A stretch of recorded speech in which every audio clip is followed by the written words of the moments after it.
Shalom, Bapak Ibu Saudara sekalian, kembali saya menyapa melalui kebenaran firman Tuhan dan masih dalam ranah yang sama, tugas kuliah saya, dan tetap dengan kerinduan yang sama pula, dimanapun Bapak Ibu menyaksikan tayangan ini, kita boleh sama-sama diberkati oleh kebenaran firman Tuhan. Nah, pada kesempatan ini, jika seandainya tugas kuliah saya ini harus mewajibkan saya untuk ada di kampus STBI, karena ini adalah tugas homiletika ya, tugas untuk berkhotbah.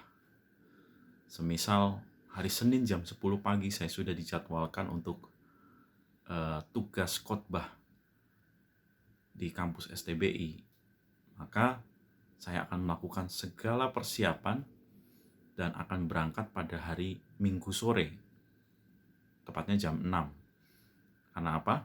Karena saya tinggal di Jakarta dan butuh waktu perjalanan kira-kira 6 jam dari Jakarta sampai dengan ke Semarang kalau saya menggunakan mobil. Dan saya tepat berangkat pukul 6 sore di hari Minggu karena saya berpikir untuk bisa beristirahat terlebih dahulu di kampus sehingga paginya saya bisa dengan segar melaksanakan tugas saya itu. Nah, hari Minggu saya berangkat jam 6 sore dan tentunya saya akan lewat jalan bebas hambatan, tol Cikampek, Cipali, dan kurang lebih mungkin 3 jam saya merasakan lapar, dan akhirnya saya memutuskan untuk keluar. Cerita ini seandainya tugas kuliah saya itu harus mewajibkan saya untuk datang ke kampus STBI Semarang. Jadi, kembali lagi ke ceritanya, jam 9 malam saya putuskan untuk keluar dari tol dan singgah sebentar di kota Cirebon untuk makan malam. Setelah makan, pikiran saya melayang. Pengennya nih, mampir dulu ke kota Tegal. Mungkin jika naik ke arah Guci, ada pemandangan yang indah, udara yang sejuk, pastinya saya bisa rileks dulu. Nah, benar saja, saya mengikuti keinginan saya untuk ke Tegal, ke Guci. Saya rileks sebentar di sana dan tanpa sadar, saya tertidur pulas. Dan saya lupa untuk memasang alarm.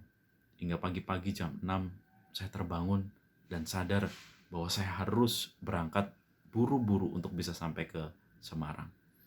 Akhirnya saya berangkat, kembali saya masuk tol Trans Jawa, tetapi naasnya di jalan ban saya kempes. Ditambah mesin mobil saya juga bermasalah. Jadi butuh waktu yang lama untuk memperbaiki. Sampai akhirnya saya tidak bisa tepat waktu sampai di kampus STBI Semarang.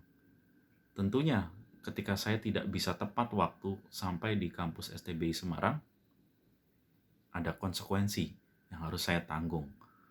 Dan konsekuensinya itu pastinya akan merugikan diri saya sendiri. Nah, Bapak Ibu sekalian, apa yang baru saya ceritakan itu adalah sebuah ilustrasi tentang bagaimana penyesatan itu bisa terjadi. Sepertinya saya berpikir bahwa penyesatan itu memiliki tujuan yang sama, memiliki target yang sama. Tetapi ketika saya memulai segala sesuatunya sudah dengan baik, di tengah jalan ada godaan untuk menyimpang, ada tantangan yang harus saya hadapi, dan semuanya itu sepertinya mengarah kepada tujuan, tetapi sebetulnya godaan dan tantangan itu melemahkan dan menggagalkan kita untuk mencapai tujuan tersebut. Nah, pada kesempatan ini, Bapak Ibu Saudara yang terkasih dalam Tuhan, saya rindu untuk membagikan satu kebenaran firman Tuhan tentang bagaimana iman yang mengalahkan. Jadi bukan hanya bertahan, tetapi iman yang mengalahkan penyesatan. Kita akan sama-sama belajar dari Kolose pasal yang kedua, ayat 1 sampai yang ke-12. Kolose pasal 2 ayat 1 sampai dengan ayat yang ke-12. Saya akan bacakan ayat demi ayat untuk Bapak Ibu Saudara semuanya, dan kita sama-sama ingin memfokuskan pelajaran kita malam hari ini supaya kita mengerti apa yang menjadi kehendak Tuhan. Saya ajak Bapak Ibu Saudara semua untuk berdoa.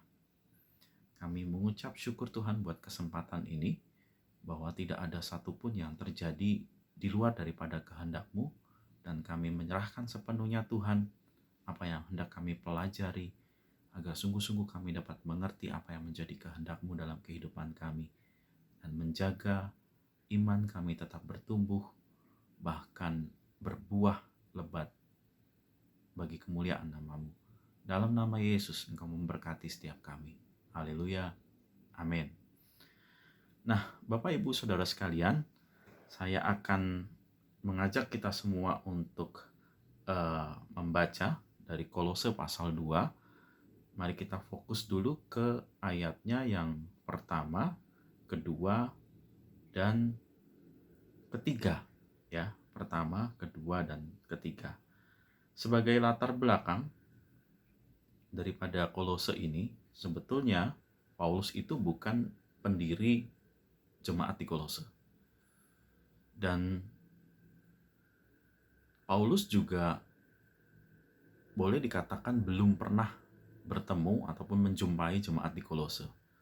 Tapi surat-surat yang dia tulis itu memiliki pengaruh yang besar bagi jemaat di Kolose. Bahkan apa yang dia singgung di Kolose 2 ini boleh menjadi kekuatan juga buat kita untuk kita bisa mengalahkan daripada pengajaran-pengajaran yang menyesatkan kita semua. Kolose pasal 2 ayat yang pertama sampai yang ketiga akan saya bacakan. Karena aku mau supaya kamu tahu betapa beratnya perjuangan yang kulakukan untuk kamu dan untuk mereka yang di Laodikia dan untuk semuanya yang belum mengenal aku pribadi. Supaya hati mereka terhibur dan mereka bersatu dalam kasih, sehingga mereka memperoleh segala kekayaan dan keyakinan pengertian dan mengenal rahasia Allah, yaitu Kristus. Ayat yang ketiga, sebab di dalam Dialah tersembunyi segala harta hikmat dan pengetahuan. Nah, Bapak Ibu Saudara yang terkasih di dalam Tuhan, sebuah pertanyaan bagi kita semua, bagaimanakah orang-orang percaya itu dapat bertahan, bahkan mengalahkan penyesatan? Ayat yang baru saja kita baca, ayat yang pertama,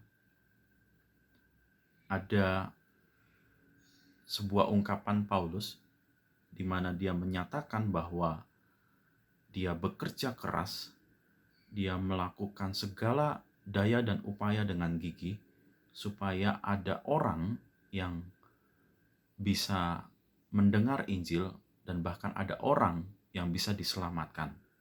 Nah, Bapak Ibu Saudara yang terkasih dalam Tuhan, keselamatan itu bukan sesuatu yang didapat dengan mudah.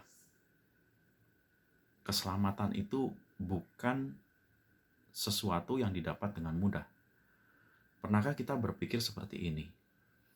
Kalau kita sekarang bisa beriman di dalam Tuhan Yesus, kalau kita sekarang bisa menikmati keselamatan itu, pernahkah kita berpikir ada orang-orang sebelum kita, mungkin orang tua, mungkin kakek, mungkin nenek, yang dulu berjuang untuk bisa mewariskan iman itu buat kita, atau mungkin menceritakan iman itu buat kita, atau mungkin mengabarkan Injil itu buat kita. Nah, Bapak Ibu Saudara, saya punya orang tua, dua-duanya, bapak dan ibu saya itu dari latar belakang non-Kristen. Dan ketika mereka memutuskan untuk menjadi Kristen dan beriman kepada Tuhan Yesus, dulu mungkin kecil saya tidak pernah berpikir Tetapi sekarang saya bisa merasakan bagaimana mereka ketika di awal mereka menyatakan bahwa mereka menerima Kristus dan mereka memiliki keyakinan yang baru, bagaimana mungkin mereka bisa menanggung semuanya itu, bagaimana mereka bisa kuat untuk bertahan di dalam iman mereka, dan jerih payah mereka, kerja keras mereka saat ini bisa saya nikmati karena saya sudah berada di dalam Kristus. Pernahkah kita berpikir seperti itu? Ada orang-orang yang mengasihi kita, ada orang-orang yang berjuang supaya kita bisa menerima Injil, bisa diselamatkan. Apakah tersirat buat kita untuk menghargai pekerjaan mereka? Nah, apa yang baru saja kita baca mengingatkan kita bahwa keselamatan itu bisa didapat juga karena kerja keras orang, supaya kita bisa mengenal Kristus, supaya kita bisa percaya kepada Kristus. Tentunya ini juga memberikan pelajaran bagi kita bahwa keselamatan itu harus terus dikerjakan sepanjang hidup. Harus terus dikerjakan sepanjang hidup.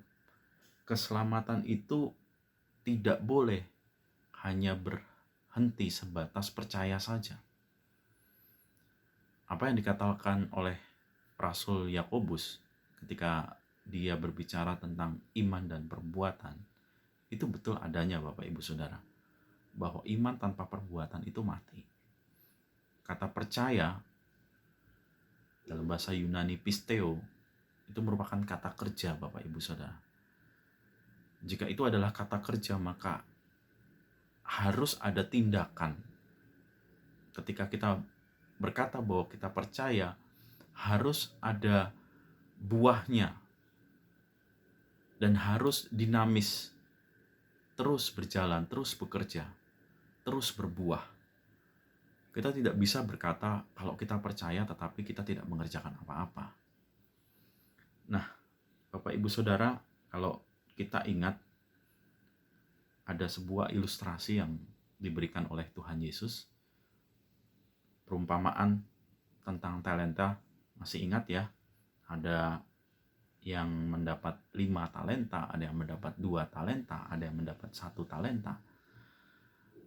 Apa yang dikatakan Kristus itu juga boleh menjadi pelajaran buat kita semua. Saya akan bacakan di Matius ya, Matius pasalnya yang ke-25. Matius pasal ke-25 ayat yang ke-15. Saya akan bacakan buat kita semua. Demikian firman Tuhan, yang seorang diberikannya 5 talenta, yang seorang lagi 2, dan yang seorang lagi 1, masing-masing menurut kesanggupannya. Masing-masing menurut kesanggupannya. Jadi Bapak Ibu Saudara, ketika kita diberikan sesuatu dari Tuhan, Tuhan melihat kesanggupan daripada kita. Nah, apakah saat ini Tuhan menilai kita sebagai orang yang sanggup menerima 5? Atau mungkin orang yang sanggup menerima 2? Atau mungkin bahkan orang yang dinilai hanya sanggup menerima 1 talenta? Nah, kiranya ini menjadi pertanyaan buat kita semua dan perenungan buat kita semua. Kemudian, mari kita lanjut kembali di Kolose pasal yang kedua tadi. Kita akan lanjut di ayat yang keempat,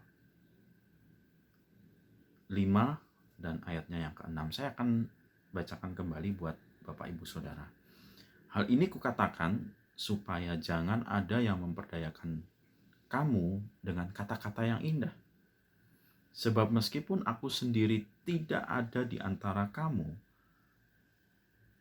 tetapi dalam roh aku bersama-sama dengan kamu, dan aku melihat dengan sukacita tertib hidupmu dan keteguhan imanmu dalam Kristus.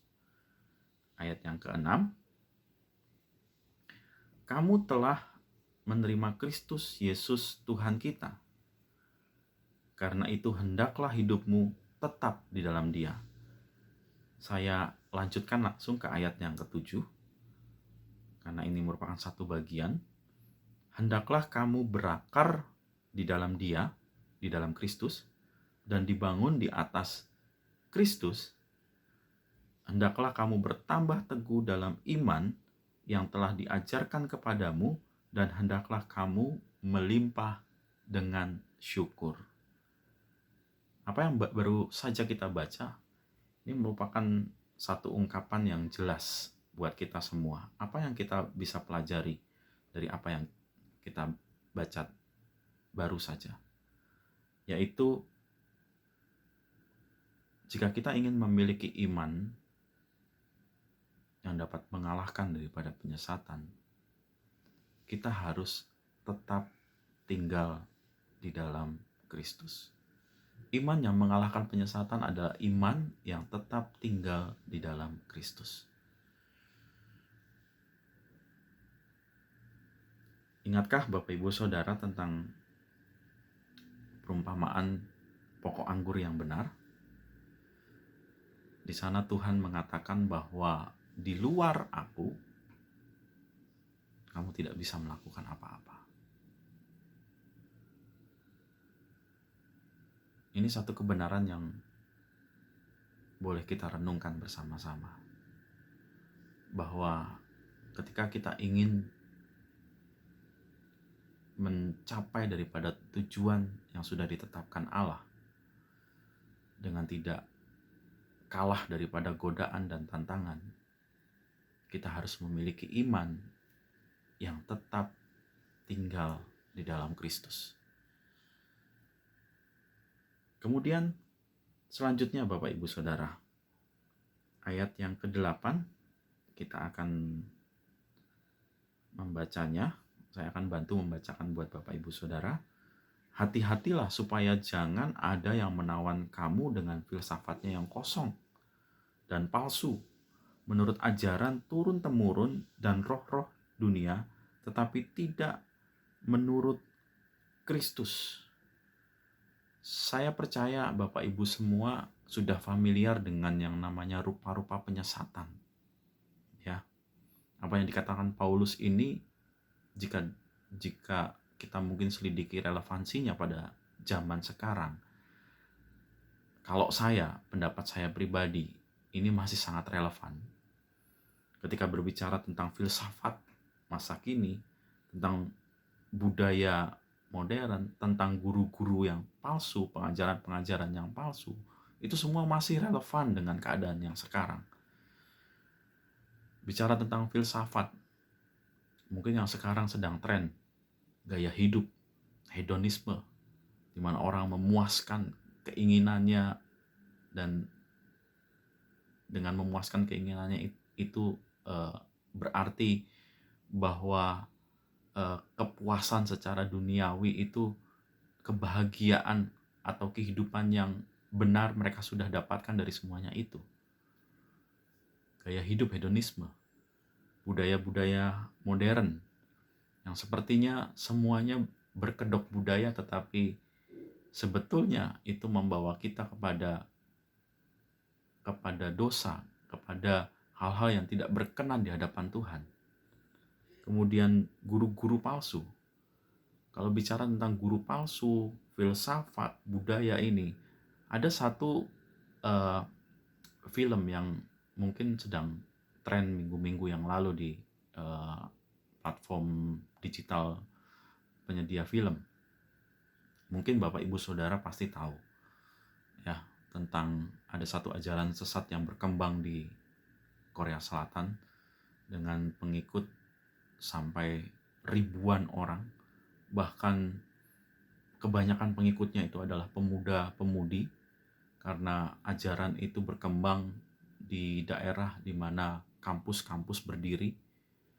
Dan sepertinya orang-orang yang mengikuti mengikuti ajaran itu pertama kali, sepertinya menemukan Tuhan di sana, karena sepertinya ajarannya baik, ajarannya bagus, tetapi pada kenyataannya ribuan orang ini tersesat ketika mereka tahu bahwa hal-hal yang di luar daripada Kristus diajarkan dan diterapkan di sini. Bahkan kehidupan seks bebas yang menjadi satu kekejian di mata Tuhan itu dilakukan, bahkan itu menjadi ritual dalam pengajaran sesat ini. Silakan cari filmnya, JMS, In the Name of God, Betrayal, ya, silakan dicari. Saya ketika nonton film itu saya tidak tahan, Bapak Ibu Saudara. Kira-kira 20 menit saya lihat, tapi saya sudah tidak tahan karena begitu beraninya orang itu berbicara dengan menggunakan nama Tuhan. Ya, iman yang mengalahkan penyesatan adalah iman yang selalu menjaga kewaspadaan pengajaran dengan mengikuti ajaran yang benar, yang hanya berbasis atau yang hanya didapatkan dari Alkitab. Penting bagi kita semua untuk kembali menyaring, memfilter, kemudian mempelajari kembali apa yang sedang kita pelajari melalui khotbah, melalui pemberitaan firman, ataupun melalui komunitas. Kita harus senantiasa waspada supaya kita tidak tersesat. Kemudian yang terakhir Bapak Ibu Saudara, saya akan menggabung di ayat 9 sampai dengan ayat yang ke-12. Saya akan bacakan bagi kita semua. Sebab dalam Dialah, di dalam Kristus, berdiam secara jasmaniah. Nah, ini menarik. Jasmaniah, seluruh kepenuhan kealahan. Dan kamu telah dipenuhi di dalam Dia. Dialah kepala semua pemerintah dan penguasa. Dalam Dia kamu telah bersunat, bukan dengan sunat yang dilakukan oleh manusia, tetapi dengan sunat Kristus, yang terdiri dari penanggalan akan tubuh yang berdosa. Karena dengan Dia kamu dikuburkan dalam baptisan, dan di dalam Dia kamu turut dibangkitkan juga oleh kepercayaanmu kepada kerja kuasa Allah. Poin yang terakhir Bapak Ibu Saudara, iman yang mengalahkan penyesatan adalah iman yang memiliki rasa nyaman, yang memiliki rasa cukup, bahwa Kristus adalah segala-galanya. Ketika kita sudah mengenal Kristus, ketika kita sudah mendapat keselamatan itu, maka kita harus memiliki satu pikiran bahwa Kristus adalah segala-galanya, Kristus adalah cukup bagi kita. Karena apalagi yang akan kita kejar? Karena di dalam Kristus segala kepenuhan hidup kita sudah terjamin. Di dalam Kristus kita beroleh pengampunan dosa. Di dalam Kristus kita meyakini bahwa kita akan dibangkitkan dan bersama-sama dengan Dia hidup di dalam hidup yang kekal. Apalagi yang kita kejar? Kalau kita mengejar di luar daripada Kristus, hati-hati Bapak Ibu Saudara. Kalau kita tidak memiliki iman yang nyaman, yang beranggapan bahwa Kristus adalah cukup bagi kita, Kristus adalah pusat daripada kehidupan kita, kita perlu hati-hati Bapak Ibu Saudara. Karena ketika kita mengejar yang lain yang daripada Kristus, pastinya kita akan terjatuh dalam godaan, dalam tantangan yang berat. Nah, sebagai kesimpulan pada kesempatan ini, Bapak Ibu Saudara, kembali saya menyampaikan, mengingatkan kita semua, ada banyak orang-orang yang percaya itu berhenti hanya sebatas menjadi orang yang mengaku percaya kepada Kristus. Stagnansi orang percaya terjadi ketika mereka tidak tinggal di dalam Kristus, tidak mengerjakan keselamatan, apalagi mungkin berbuah. Ya mungkin kita termasuk orang yang mudah untuk dihasut, mudah untuk jatuh di dalam godaan. Tetapi apa yang kita pelajari pada kesempatan ini, iman yang terus mengerjakan keselamatan, kemudian iman yang tetap tinggal di dalam Kristus, kemudian iman yang waspada terhadap penyesatan, kemudian iman yang nyaman dengan keadaan dan mengakui bahwa Kristus adalah cukup. Ketika kita sungguh-sungguh melakukan itu, saya yakin dan percaya kita bisa bertahan, bahkan kita bisa mengalahkan penyesatan itu. Itu yang bisa saya sampaikan. Tuhan memberkati Bapak Ibu Saudara yang terkasih dalam Tuhan. Amin.